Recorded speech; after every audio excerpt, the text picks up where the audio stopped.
Hey, Ben and Katie here. Welcome to another Conversation Corner video. And in this video, we're going to talk about how to heal your dysregulated nervous system and do it naturally. All right, so first of all, what is a dysregulated nervous system? Well, as we've talked about on this channel before, when we encounter a lot of stress, and sometimes that stress coincides with a particular life event or an illness or an injury, and that stress persists beyond a reasonable amount of time, what can happen is because our brain is always learning and trying to protect us, the brain can actually learn to stay in that fight or flight mode and hang out there for a little bit longer than is typically healthy. Now, I just want to remind everyone here that that fight or flight mode, or the sympathetic nervous system, is not an unhealthy state in and of itself. It's not something that we want to try and do away with. It is a protective mechanism, and it's something that we need in everyday life.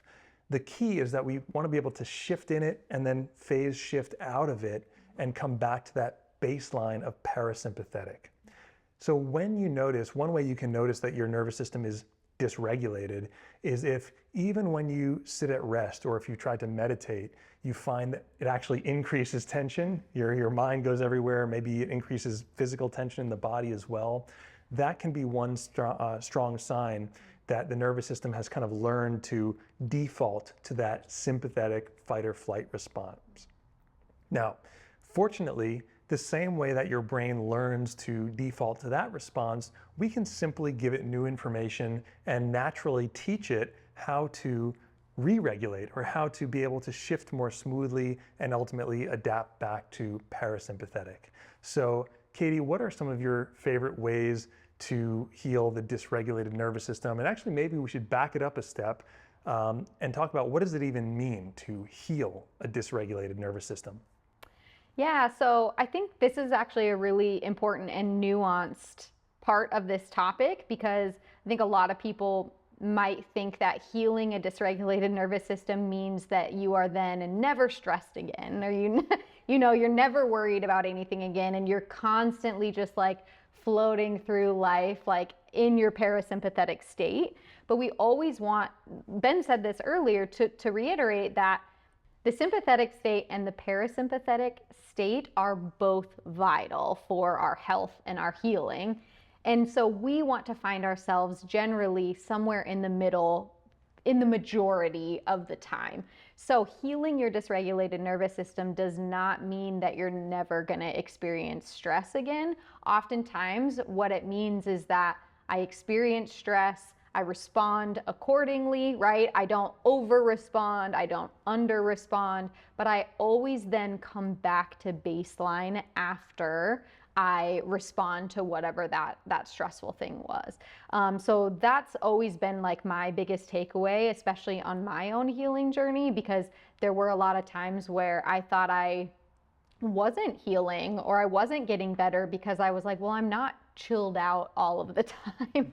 And we're human beings, we live in a stressful society, and so we can't be chilled out all of the time, but we just always want to be able to come back to baseline. Nor would it be any fun if we were. I don't know. Well, I think the reality is that, life brings with it some inevitable pressures, and we want to be able to engage with life, to even experience some of that pressure from time to time, but be able to sort of go home at the end of the day and relax and return to a state where our body is regenerating. Yeah. And a great way to think about this is think about if you've ever been to a sports game, right? Like a hockey game would be a great example. Yeah. They get really sympathetic. They get really into it. They're basically like going crazy with the hockey sticks and everything. And then at the end of the game, what happens? They all shake hands and go out for drinks and go home. Yeah. And so I think life can be a lot like that. We need this sympathetic drive. We need this forward center of mass so that we can go out into the world, we can do things. It doesn't mean that we have to do it in a stressed out state. Yeah. In fact, there are certainly ways where we can go about things in a relaxed manner, but inevitably some things are going to happen that are going to produce a little bit of tension, and that's okay. It's actually healthy because that production of tension gives us the opportunity to practice the relaxation response. Yeah. And we actually just did a follow-along exercise video on how to create that or trigger that relaxation response in stressful situations that you can go and check out. And we also have a number of videos. You can see any of our playlists, follow-along exercises for basically things that you can do to calm the nervous system, which are all great. So in this video, I really want to kind of hit on some of those key points though of like, what are the common threads that we've seen as people who are always exploring and now putting out information on calming the nervous system? What are some of those common threads that you see throughout these different nervous system exercises that we can kind of apply more generally here? Oh, yeah. Well, I mean, like you were saying, you can go and turn to those videos that we have when you're in a generally stressed out state. I'm always going to go and do breath work when I'm stressed out, and my exhales are going to be longer than my inhales. So that's always a good one, right? Is breath work. But what I think is even more important is that we're not just doing that when we're stressed out. We're also doing some semblance of breath work or mindful breathing or whatever that might be every day, right? Like 5 minutes every day or something like that. So that breath work, as I'm referring to, is a very common thread that we see when healing a dysregulated nervous system. Somatic activities, anything where you can get out of your head and into your body, progressive muscle relaxation, which I know is one of Ben's favorites. So those are a few that you guys are going to see. You're going to see in our follow along videos. You're going to see a lot of that.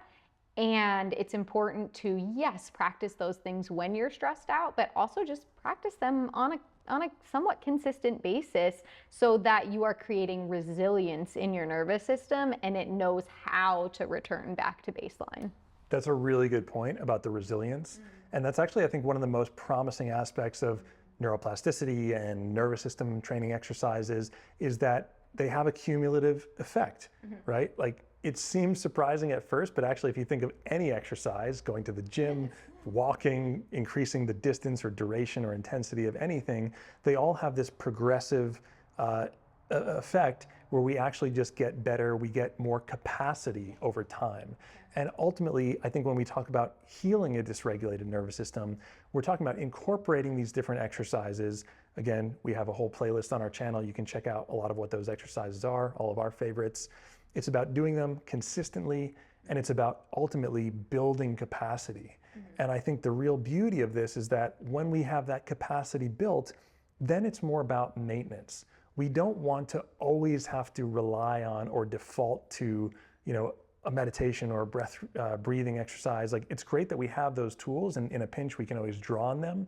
But if we, like you said, Katie, if we practice them regularly, if we practice them when we're not stressed, we practice them or incorporate them when we are stressed, eventually the nervous system gets the message that this is how it should default. This is how it should function fluidly with whatever's going on. Yeah. So I think that's really one of the most promising aspects. Yeah. Well, it's all about conditioning the nervous system, right? We talk about this a lot in the program at Reorigin. We have specific tools that our members use, and one of the tools I always like to tell people, it's more of a proactive approach. And again, you can use it reactively, but we want people to be using it proactively, right? Even if you're not experiencing stress or sensations or whatever you came to Reorigin for, you still want to be using the technique because it is a proactive conditioning approach. And then obviously we have another one of our techniques that we do really use more reactively. And that's what all of this stuff is. That's what breath work is. That's what meditation, Tai Chi, somatic, activities. It's all something to, yes, be used proactively and on a relatively consistent basis. And then, like Ben says, when you're in a pinch, you have that tool. But the whole time, all you're doing is just building that well of resilience that you have in yourself. Absolutely.